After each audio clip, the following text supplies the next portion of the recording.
Hello, everyone. Welcome back to another episode of The Jar. I am your host, Dusty the SaY-DiST, and in this week, thought I would cover a little bit of wrestling news as opposed to just going over some of my opinions and memories and whatnot of wrestling past. Simply because there has been a pretty decent influx of wrestling news going on, like just newsworthy things happening in the wrestling world in general, that I felt deserved to be at least talked about. And I thought I would bring that to the audience here and either get your guys' opinions on things or just, you know, give you the kind of the broad strokes of what the news articles are, and then maybe throw some of my opinions out there, and in the comments you can let me know if you agree or disagree or have your own opinions or, any of the like. One thing that has really come to attention as of late is the removal of I think it was Jake Paul from UFC and WWE events. Uh, a lot of people have their opinions on that because people have differing opinions on Jake and Logan Paul, but I think the more pressing issue is why they decided to release him from all their events and essentially ban him. So, as far as I can tell in the news article I read on F4W Online, which is Figure 4 Wrestling, um, they mentioned that TKO, the company that owns both UFC and WWE, have not mandated that Jake be not allowed at the events and stuff, but they have essentially put in a banned order to where like he's not even allowed on the premises of any of their events and things like that. He's not to be associated with the UFC or the WWE anymore. And honestly, I kind of like that because I'm not a big fan of Logan Paul or Jake Paul or any of their past actions or anything. I just feel like the reasoning behind it is a little stupid, and I'm about to get into that, but it's just honestly the reason behind it kind of goes back to, shoot, I think even the 70s and 80s in professional wrestling, maybe even earlier. But so the reason that they have banned Jake from the UFC and WWE events and the companies in general is because supposedly Jake was talking with a lot of the fighters, I assume from the UFC, because it just mentioned fighters, it didn't mention pro wrestlers, but he was talking with a lot of the fighters in the UFC and he was trying to convince them that they needed to form a union so that way they were better protected with like the insurance and their money, and it just they had more control over their careers and they had a lot more financial security, and the insurance was guaranteeing that if they were hurt or what have you, they were guaranteed to get paid for compensation. They were guaranteed to get the best care, et cetera, et cetera. All the things you would want if you work for any company. But the talks of a union, I guess, ruffled the wrong feathers in the TKO offices, and they just decided we can't have this crap. And one of the main reasons I brought that up, especially at the beginning of this episode, is because, like I said, it harkens back to uh, unions in professional wrestling have been talked about quite a bit by quite a few individuals, and almost every time it was mentioned, the wrestler that had brought it up was kind of blacklisted from not just the company, but blacklisted from professional wrestling in general. No promoter wanted to work with them. No company wanted to have them around. Nobody wanted them to taint their roster with these bizarre and outlandish talks of a union and all this. But it's ridiculous that they don't have a union, because professional wrestling, and by extension the UFC and all other combat sports, deserve to have a union to help take care of their interests and their personal lives and their working lives. You know what I mean? They need help with more than just, oh, here's your money, here's your pay for the event or whatever, go home.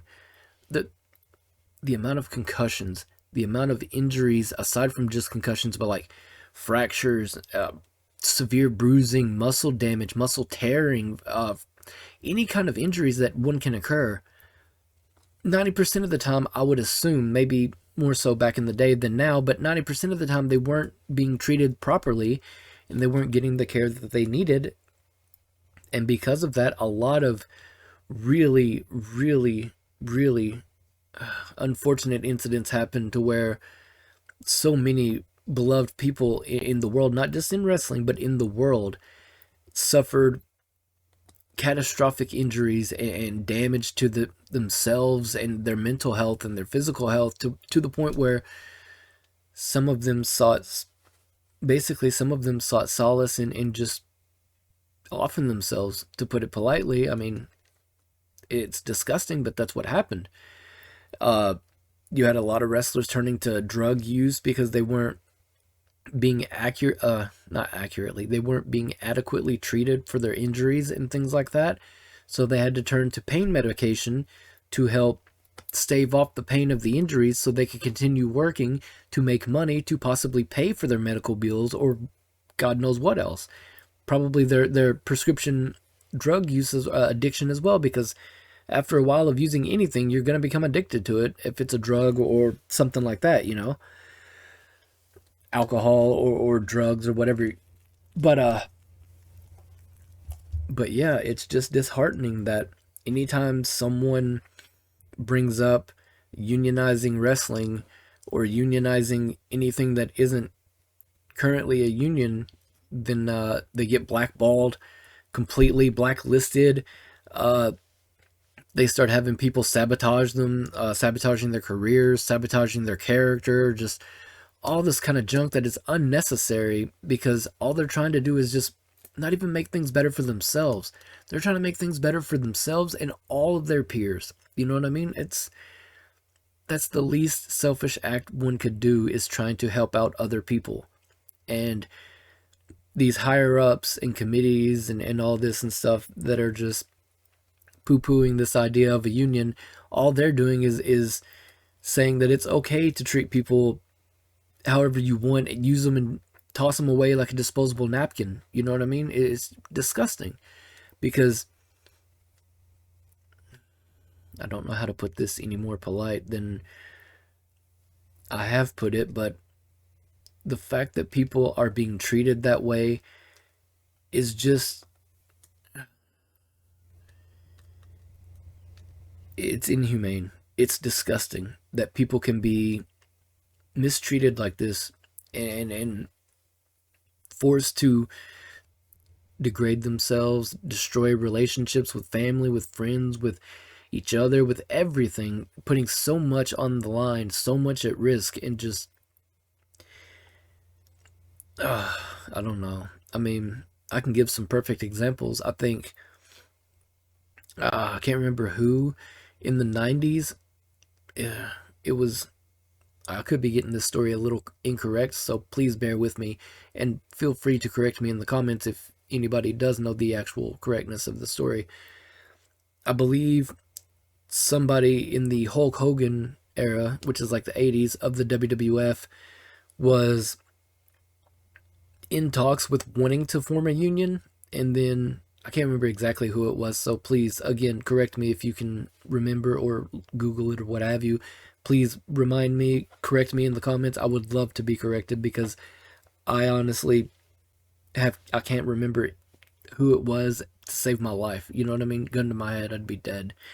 But I think they were trying to initiate talks of a union, and then Vince found out, and within a matter of weeks they were jobbed out, and then jobbed out meaning they were constantly put in matches where they were going to be the loser, and they were basically putting over other talent to not even to make them look good, but just being forced to lose as a punishment, because it's like, okay, you don't want to play ball with the company or whatever, so you want to try to start a union, or you want to try to do whatever on your own time. That's fine, but you can't come here and bring it to the into the professional world of this offices and this building and promotion and all this crap.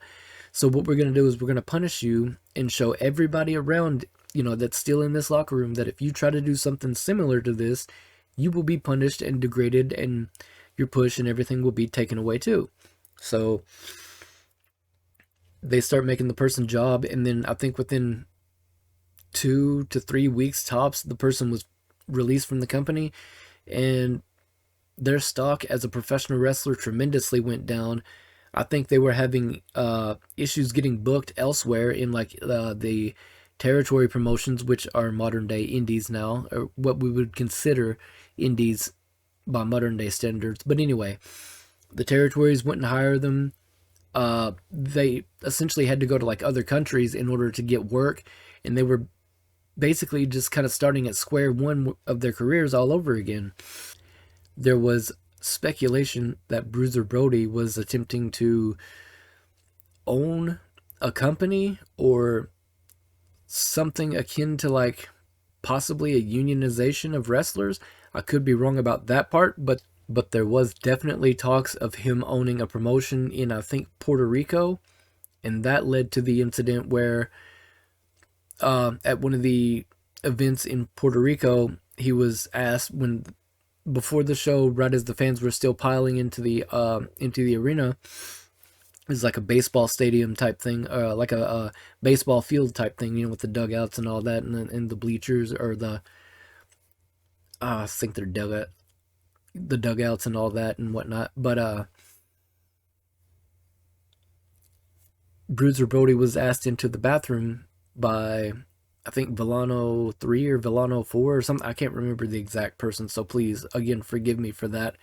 It's a little early, and I'm trying to get this recorded because I've missed the past 2 weeks due to time constraints and unexpected errors, But anyway, he was asked into the bathroom, and there was some talking possibly going on. I think some witnesses said that they heard some, not necessarily shouting, but could just hear the two people talking back and forth, Brody and the other guy. And then the other guy stabbed him. And long story short, Brody ended up dying from that. It's another example of how literally cutthroat the wrestling business is, because people, well, I'm just going to say it, and I don't care how impolite it is. People in wrestling, a lot of people in wrestling, don't seem to give a damn about anybody else but themselves. Like, egos run very high in wrestling. Probably more so than any other sport outside of, like, maybe, I don't know, the NFL or the NBA. Something where, like, absolutely, like, with the Super Bowl being worldwide syndicated and all that, everybody wanting to watch it at all times, or not at all times, but everybody wanting to watch it when it happens, rather. And NBA being one of the biggest talked about things in it, since like American baseball. But aside from baseball, basketball, and football, I'd say there's probably no more sport as ego driven as professional wrestling. And it's very shameful to admit that, because, like I said, I'm a lifelong pro wrestling fan, and I love getting to watch all these different types of wrestlers and different characters and different styles, and just these different people coming together for one, not necessarily one one purpose, obviously, but I mean just like all these different personalities and stuff that exist in one company. It's wild to see sometimes, because you'll have people who are like Johnny Mundo, who is this kind of like celebrity, kind of flashy. He's kind of this Hollywood pretty face, kind of jacked looking, athletic not genius, but just athletically gifted individual. But yeah, he's very flashy and showy and kind of preppy, for lack of a better term. I mean, honestly, it's the kind of person he comes across as very arrogant, very look down his nose, the Hollywood stereotype. And then in that same company, you'll have people like Darby Allin, this ridiculously insane kid. Well, I say kid, but he's older than me. But he's got half his face painted like a skull. He literally does anything and everything to his body simply for the fact that he wants to get even an ounce of pain delivered to his opponent. And then let's go look at the tag team division. You have a tag team like the Outrunners, and the Outrunners are a callback to your vintage like 70s and 80s wrestling tag teams of like Hulk Hogan and Macho Man Randy Savage, the Mega Powers, I believe. Where they were like, eat your vitamins, say your prayers, drink your milk, and stuff like that. And they had the mullet going on. They rocked the chiseled bodies, look like they just came out of a tanning bed, and just old school as old school can get, but very powerhouse style, almost reminiscent of like the Legion of Doom or the Road Warriors, depending upon what you want to call them. Very flashback to that.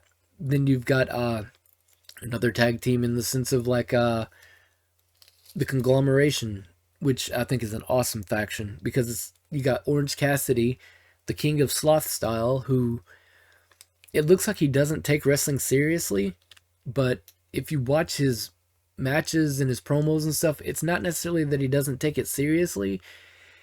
It's just that he's, well, excuse my language, but he's too aloof to give a fuck, And then you've got Kyle O'Reilly, this jiu-jitsu, judo, martial artist type striker, you know what I mean? Who also knows his way around a good submission move or two, knows how to throw on a really, really, really tight armbar. From what I've seen, I've never actually experienced it, nor do I want to. You've got people like Tomohiro Ishii, also part of the Conglomeration, who is, for those who don't know, he is nicknamed the Stone Pitbull, and if you see the guy, you will completely understand why. He's like a 6 foot plus, I don't know, conservatively 240 to 260 pound brick house. I mean, the dude looks literally like a pit bull that you made stand on its hind legs and then just put a pair of like kickboxer shorts on him and told him to go to the ring, Very intimidating presence, very commanding of respect, and just with the way he moves and just carries himself, and just a powerhouse in his own right for sure. I mean, he'll take 8 to give 1, essentially, you know what I mean? I've seen matches where wrestlers have chopped him and chopped him and chopped him, and it does not seem to slow him down or cause him to back off one bit. He, not a glutton for punishment, it just seems like it takes a lot to actually register as painful to him. And that's something that I really like. Skipping away from the conglomerate. Actually, before we get away from the Conglomeration, I want to mention one of the great women wrestlers that I absolutely love watching nowadays. A great women's wrestler by the name of Willow Nightingale. This woman is just, man, she is awesome. Her whole catchphrase of like smile anyway, and just like no matter how just no matter how bad the circumstances are, or how much the odds are stacked against her, she really seems to just, she lays it all out there, and man, she gets the job done. She may not win every match she's been in, but every match you watch of hers, you enjoy it because you can see that she's really giving it her all and really putting it out there for the fans to see.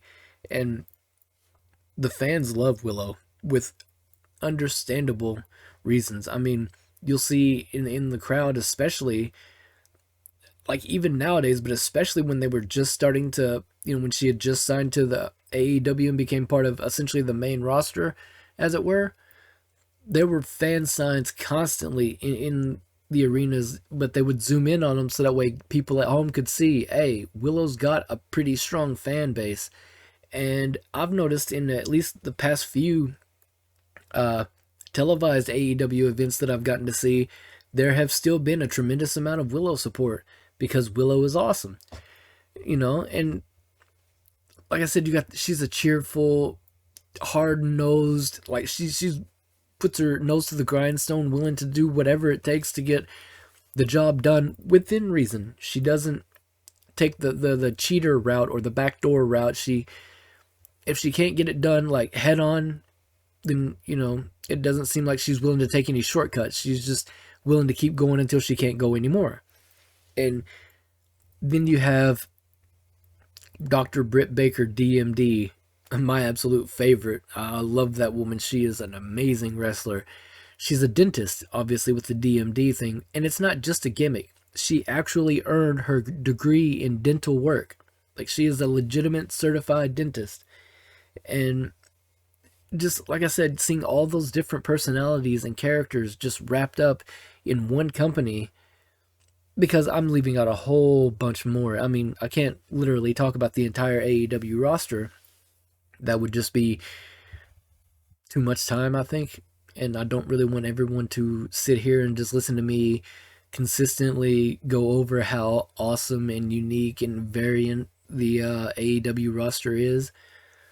But I just wanted to mention how, and this goes with WWE and any wrestling company for that matter, the fact that a wrestling company can have all these mixed variants of wrestlers and characters and personas and stuff really intrigues me. It really captures my attention and it holds it perfectly. But the fact that egos run so rampant and backstage politics is such a huge part of professional wrestling, unfortunately, a lot of great wrestlers, or at least wrestlers that I think are great, don't quite get to make it to being what I would consider their potential, because for one reason or another, either someone that they work with had a problem with them, or someone in the office or booker or what have you had some kind of issue with them and decided, hey, we're just going to go in a different direction with you. Or they did something to, rub somebody the wrong way and just got quote-unquote punished for it. There have been a lot of talks about what TKO is doing because of the recent mass layoffs. I don't know if it was mass, but there was a bunch of layoffs recently with WWE talent that seemed to come out of left field, honestly. But if you paid attention a little bit to the wrestling news, it sort of didn't come out of left field, because very shortly before the releases of the wrestlers from their contracts, TKO had released one wrestler from their contract, and it was because, I think it was the New Day, actually, they released from their contracts. Xavier Woods and, I can't remember the other guy's name for the life of me, I apologize.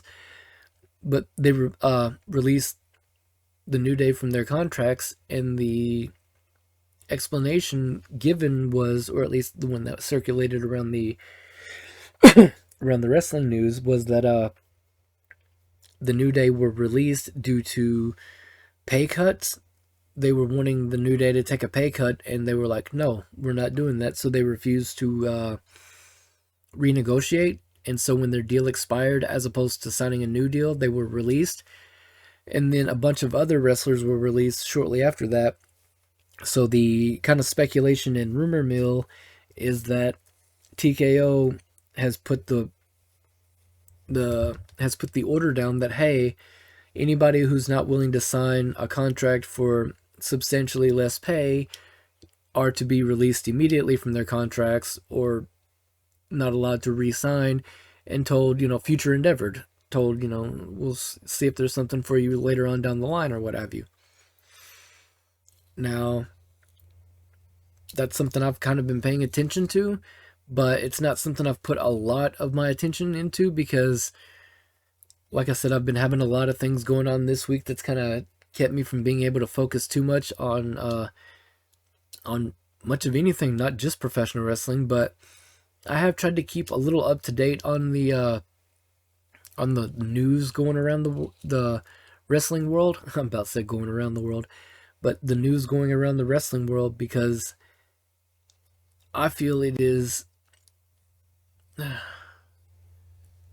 a little weird. If you Wrestling is one of those things where it's like you can jump in at any time and eventually kind of get familiar with whatever company or whatever that you're watching. But the news aspect of it is kind of odd in the sense of it's become like any other news, where it's 24/7 or whatever, but it just seems like there's almost always, like every hour or two, there's always something new going on or released or talked about. And the unfortunate part about that is a lot of times I've noticed it seems to be like mostly speculation based. Like this one news article I read recently, I think was also from F4W Online, was saying that AEW, somebody was talking with AEW and or some people in AEW, and they mentioned that AEW has expressed interest in working with Mick Foley coming up. And it's like, yeah, I understand that's news or whatever, but wouldn't it make more sense to kind of cover a Mick Foley AEW situation after he, debuts in the company and not preemptively? I mean, I understand you're trying to get ahead of the news and everything, but a lot of times people speculating on things causes the exact opposite to happen. Oh, so and so's going to do this, and then the people learn, the public learn about it, so the person decides, I'm not going to do that, I'm going to do this instead. So, I mean, for God's sake, a perfect example of that would be about the middle of last year, I want to say. There was ongoing wide speculation that Chris Jericho was re-signing with WWE because his AEW contract was running out, and it was pretty much all but confirmed. Well, no, not all but confirmed. A lot of people were actually confirming, oh, Jericho's here, he's talking to so-and-so, he's asking about contracts and money and all this, and this is like, I don't know. I feel like they kind of put the pressure on the whole situation to where either Jericho or TKO or possibly both decided that it wasn't worth it. The element of surprise was taken away, so there was no sense in trying to bring Jericho in as a surprise for any kind of events or pay-per-views or what have you. So, and I can't say this is why, but eventually Jericho, earlier this year, like a couple months ago at this point, maybe a month, maybe a little less than a month, something like that, re-signed with AEW and actually appeared at AEW's pay-per-view. I think it was Revolution, if I'm not mistaken. Could be shortly after that. I'm not exactly sure. The time frames are a little muddled right now. Like I said, it's early, and I've not had a lot going on, but I've just had quite a bit of things happen in succession that has really thrown me off my mental game. So I do apologize for that. But yeah, it seems like the speculation can sometimes cause the opposite to happen and make the speculator look like a complete moron. And that's why anybody reporting on something and considers themselves a journalist needs to be very, very, very careful about that. It's the same as the whole observation effect. Like, you want to observe something without knowing it's being observed. Otherwise, how are you going to adequately capture the real subject that you're studying? You know what I mean? It's going to be very aware of being filmed. It's going to be very aware that everything it's doing is being scrutinized or microscoped or what have you. So it's going to change its behavior accordingly to kind of do what it feels it needs to do to essentially protect itself from exposing all of its secrets, so to speak. And the fact that in 2026, journalists still haven't realized this is baffling to me. I don't see how anyone can call themselves an intelligent journalist and still make stupid decisions and stupid mistakes like that. Yes, I understand we are all human and humans make mistakes, but for the love of God, It doesn't take a friggin' genius to look at the past 10 years alone, just the past decade, and see the patterns forming and seeing the end result. I mean, just for God's sake, just read your history books, people. But I'm getting a little worked up. I'm sorry. These news articles, though, I mean, speculation and opinion is one thing. If you have a lot of opinions and you want to talk about speculation and stuff, start a podcast. That's pretty much what I did. But I'm trying to leave speculation out of my podcast because I want to present facts. I might throw my opinions in on the facts like I've done so far, but I at least present the facts to the people and allow them to see what's going on and kind of give them a little bit of an understanding as to where I'm coming from with my opinion or my ideal about the news article. And so, that's just a few of the things I could mention in terms of like just the more pressing matters right now. Something that I feel I wanted to circle back to is I mentioned the Raja Jackson incident, the Randy Jackson's son incident where he attacked the indie wrestler. I think I mentioned that in like episode 2, possibly. But I wanted to circle back, and he did have to go to court for that. And unfortunately, he accepted a plea deal that included a 90-day sentence in county jail, 2 years of formal probation, and a payment of $81,000 restitution. And that is absolutely disgusting. It's sickening, and it's vile. I mean, does the justice system really play favoritism like a high school teacher does to its athletes? I mean, for God's sake, I can remember being in school, legitimately being in 5th grade math class, and my teacher, who I won't name because I don't, want to put that information out for people to check out or whatever, my teacher told a fellow student who sat directly next to me, like just to my left, "Oh, don't worry about it. Don't worry about your homework. You guys got a football game tomorrow. I understand that you got to practice and worry about other things." So he didn't have to do homework for like, I don't know, a good 3 days simply because they had a football game the following day. But anyway, he was given favoritism simply because he was on a football team. Now Raja Jackson is getting favoritism because what? He's the son of a famous athlete? Where's the logic in that? I mean, come on. If anybody else had done even a fraction of what Raja had done, which, by the way, was live streamed and filmed by him as well as many other people, I don't know about many, but at least several other people that were actually in the arena or in the event itself while everything was taking place. And yeah, no ramifications for that. Absolutely nothing. Just not even really a slap on the wrist. He just got a finger wagged in his face and told, "Don't do that again." Not even really, "Don't do that again." Just finger wagging in his face and sent on about his way. Freaking ridiculous. It's like that incident where that one indie wrestler got stabbed, and then later on it was revealed that no, he wasn't stabbed. It was just purported by, I think, the company and either some of the wrestlers or the booker and some of the wrestlers who had tried to put out a story to kind of cover up the fact that this wrestler just attacked some guy in the audience. I can't remember if it was a provoked attack or an unprovoked attack. I think it was provoked because the dude was, shit talking essentially. But, bad mouthing somebody is not a reason or an excuse to put your hands on them, no matter what they say. But the story that they put out was that the guy was attacking the wrestler and stabbed him, so the wrestler was fighting back.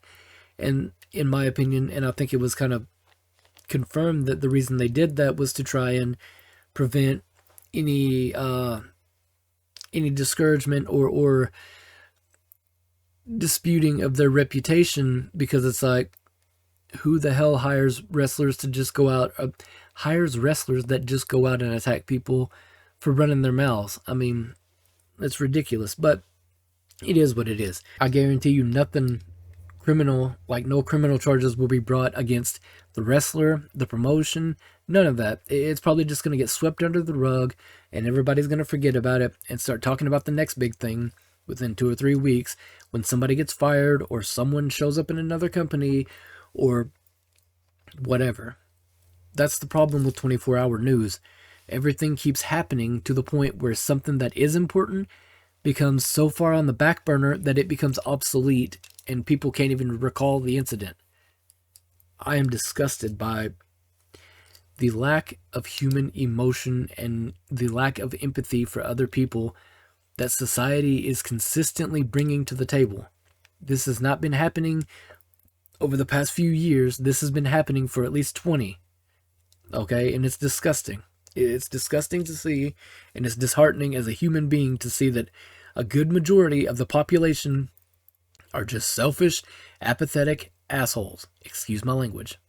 I don't know where we go from here because everything is just getting so convoluted and so twisted and misshapen that it just leaves me in a complete stupor. I have no words for a lot of the stuff I read and a lot of the stuff I see when I leave my house. That's one reason why I've become not necessarily a recluse or a hermit, but uh, I'm very introverted.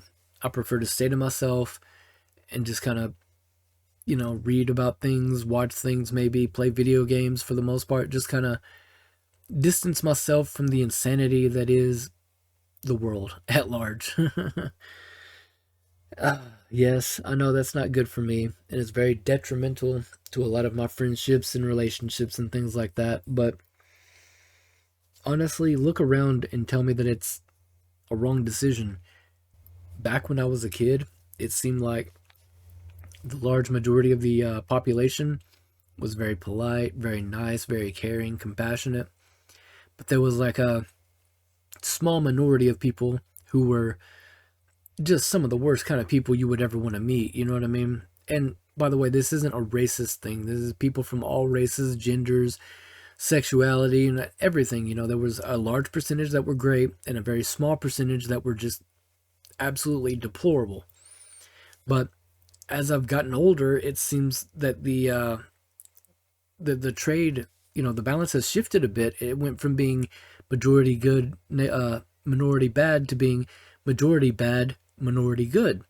And that's very scary because it seems like the majority of bad people have scared the minority of good people indoors, much like myself, to the point where you only communicate with each other via like the phone or the internet or something like that. But the problem with that is, especially nowadays, the internet is so damn toxic, it's hard to decide whether you're talking to somebody normal who's just had enough of being trolled and stuff and starting to fight back, or if you're talking to an actual troll and somebody just looking to, antagonize and piss you off and either gatekeep or just friggin' poke the bear, you know what I mean? Gaslighting you and whatnot. But but yeah, I guess I digress on that. One thing that I'd really like to talk about is there have been reports in a lot of the international wrestling scene that not necessarily like big newsworthy topics of like somebody got fired or someone got hired or all this, but there are quite a few international wrestling promotions doing some very big events that I am extremely excited about, and I'd like to at least mention one or two of those, to kind of entice you a little bit to check them out. So, on June 8th, New Japan is going to be doing an event with DDT Pro Wrestling, which is New Japan Pro Wrestling and DDT Pro Part 2 at the Kurikan Hall in Tokyo, Japan. And it's going to be a very anticipated event because the DDT and the NJPW rosters are friggin' loaded. They have some amazing talent, some people that you really need to watch out for, and some people that I think are really worth at least mentioning is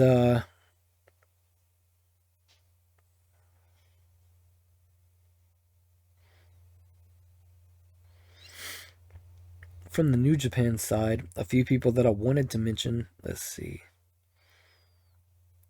A few people from New Japan that I'd like to mention are some wrestlers that I feel are going to become very prominent in the very, very, very near future. Uh, the obvious one being Andrade El Idolo.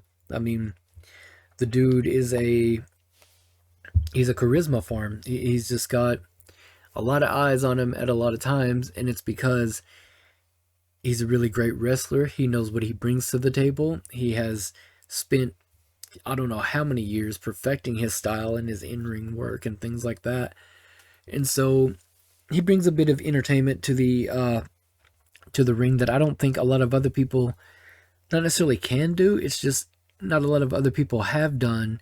There've been a few, like Ravishing Rick Rude and things like that were very enticing to the female audience and things like that. But Andrade, I think, is trying to take it to another level. And I think he's well on his way to doing just that.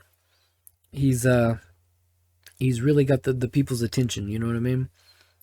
Another great NJPW person that I have to mention, he's from New Japan, but he's signed to AEW as well. And I'd be remiss if I didn't mention him. Konosuke Takeshita. A friggin' unbelievable machine of wrestling. He's got the ground and pound style of the brawler. He's got the technical style of someone like Will Ospreay and Bryan Danielson. He's got the quick athletic charisma and agility of somebody like Kenny Omega, or even somebody like Roosh, just very fast and very fluid with it, and able to move and things like that very quickly. You got some tag teams too that definitely bear mentioning in the NJPW territory. You've got like El Desperado and Mystico, and El Desperado and Mystico are a great team because I didn't follow all of their careers, like the entirety of each of their careers, but I did watch quite a bit of their matches in Mexico, and those two are off the charts with just their chemistry in the ring with their opponents and their tag partners and stuff, and just the way their chemistry works with each other in New Japan. It's a treat. It's definitely, if you're a fan of tag team wrestling and the Lucha Libre style, I highly recommend watching these two because they're a great tag team that I think people should be on the lookout for, because they remind me very much of the Lucha Brothers, except it seems nowadays the Lucha Brothers are going more for singles runs as opposed to a tag team. The Lucha Brothers, of course, being Penta El Zero M and Rey Fenix, or Penta El Cero Miedo, depends on whichever he wants to be called or you want to call him. But those two were a great tag team. They had some unbelievably memorable matches all over the world with some great tag teams as well. But they seem to have focused more on a solo run, each being solo wrestlers, and there's nothing wrong with that. It's just, for me as a fan of the Lucha Brothers tag team, it kind of sucks seeing that tag team dissolve, But it is what it is. I mean, they can't be a tag team forever. Everyone that gets into professional wrestling, I assume at one point or another, wants to be world champion. That's kind of the whole point of wrestling. If you're a wrestler, is to be the best, be the champion, be the top of the mountain in your company, hell, in the world. If you don't want to do that, you need to get out of the wrestling business because it's not for you. And it's ridiculous that people have that mentality of like, I want to be a wrestler, but they don't think it all the way through. So some wrestlers I would like to mention from the DDT Pro company is, of course, Haku, the great Haku. This man was unbelievably wonderful. Back in his heyday, Haku was literally the most feared man in wrestling, because I can't remember exactly who said this, but someone once said that if they were in a tank and had one shell in the gun, in the tank's gun essentially, and Haku, or Ming as he was called in WCW, was standing in front of him. He said he would get out of the tank and kill him or shoot himself or something like that, and pray to God that Ming didn't come after him afterwards. And there's unbelievably plenty of stories that are just almost become myths at this point, because it sounds like the dude is a god from some of the things he's done. He's been described as the sweetest, nicest, most compassionate, wonderful individual that you'll ever meet until he gets mad. If you piss him off, then he is essentially a demon with no weakness. There's nothing that's going to stop him until he decides he wants to stop. And the thing that scares me the most is the fact that Haku says his wife scares him more than anybody in the world. So it's like, how freaking terrifying is his wife when she gets mad if Ming is shaking in his boots thinking about, just thinking about pissing her off? He's like, no, I'd rather go somewhere else, It's crazy.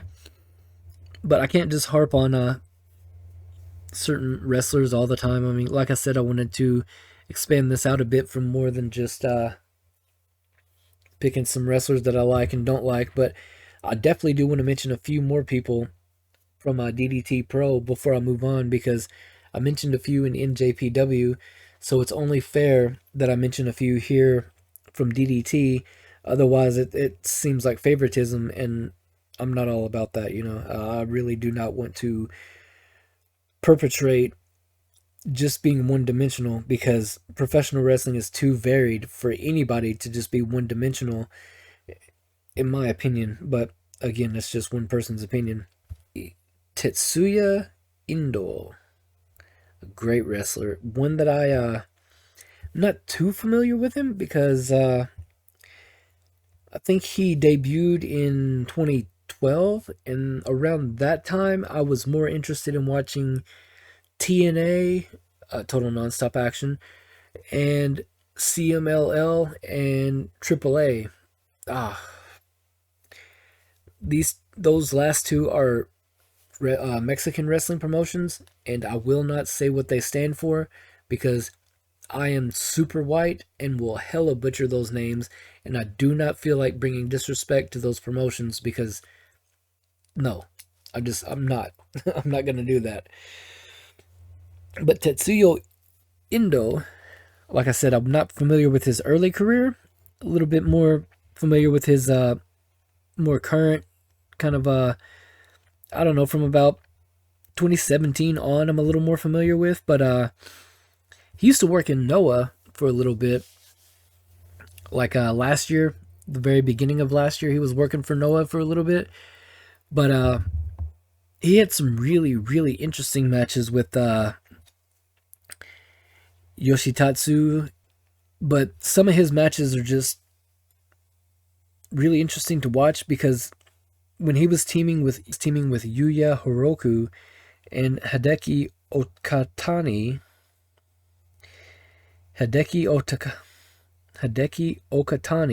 and Takeshi Masada, it was really interesting to see, because they took on 37 Kamina. Can't remember exactly how to pronounce that team name, but it was Mao, M-A-O, Shunma Katsuma, yes, Shunma Katsumata, Toi Kojima, and Yuki Ueno over the course of that year, of 2023, of course. And this is in Noah. They used to go back and forth with each other, those two teams. And it kind of, I think it started, if I'm not too far off, I think it started in about mid to late January or early February of 2023. It was definitely at the Kije Muto Grand Final Pro Wrestling Last Love show. And for those who don't know, Kiji Muto is more commonly referred to by his more famous alter ego, the Great Muta, the mist spitting, shining wizard psychopath that is the Japanese legend Great Muta. This man, I can't say enough about Great Muta. I have seen him wrestle in WCW. I've seen him wrestle in Japan. I've seen him wrestle in Mexico. I've seen him wrestle almost everywhere he's went. I've tried to follow his career very closely because much like Ultimo Dragon, Great Muta is one of my favorite Japanese wrestlers simply because of his character and his, lack of a better term, his stage presence. I mean, the dude is just unbelievably gifted. When you see him in the ring working, you see that his style is very reminiscent of a martial artist style, but also at the same time it's very awkwardly fluid in that he moves with fluidity and things like that, but he makes these odd jerking gestures that just, it seems like at times he's being possessed or almost controlled by a different entity or spirit or something. It's a treat to watch. I would really recommend you check out some of his stuff in WCW if you're an American audience member, or if you're an American wrestling fan. Definitely check him out in WCW because that is some good matches right there, especially when he teamed up with Vampiro. That was good. I believe they were the Deadpool. That was right around the time when Vampiro, Raven, and Muta all kind of teamed up. And after Raven left, I think he was essentially replaced with the Kiss Demon. And then sometime later, Vampiro ended up joining up with ICP, the Insane Clown Posse, and then the story went in a completely different direction. But I think it was something akin to that. And yeah, it was just really interesting to see that Vampiro, who had a very, admittedly, took a lot of cues from Muta in terms of like his moves and his mannerisms and things like that. So it was almost like watching Muta tag with a vampiric version of himself in terms of the in-ring moves and things like that. But Vampiro, the character, was so removed from Muta, the character, that it was wild. It was like watching a Japanese legend work with an American folklore of the whole vampires, and then the Japanese legend of like he's a half serpent or something like that, because when he would spit the mist, he would always put two fingers to his throat, almost as if he's milking like some kind of gland in his throat to produce the mist, so that way he could spit it in the face or the eyes of his opponent and essentially blind them. Definitely a big fan of that. And Ultimo Dragon, kind of circling back to him a little bit, he had this move called I think it was the flying surfboard, where he would have the opponent who is laying on their stomach, he would bend their legs up to where their knees were against the ground, but their feet were in the air, and he would kind of he would put his feet on the backs of their knees and kind of shift their feet inward to where they were resting against the insides of his thighs. Then he would reach around front, grab their arms, and kind of pull their arms down and back, and then rock himself backwards onto his back and lift the opponent into the air to where they were chest towards the sky, but their limbs were being stretched behind them. And the reason I bring up this move is because that move was it was a lot of fun to do, but I had older cousins who loved to do that move to me, and it hurts. I mean, I'm sure wrestlers do it in a way like they don't wrench back as hard with it, but yeah, you definitely feel it, and you definitely know that you're in an abnormal position, you know what I mean? So I really do enjoy a lot of the things going on in modern pro wrestling in terms of the characters and the in-ring work and even some of the specialty matches and stuff.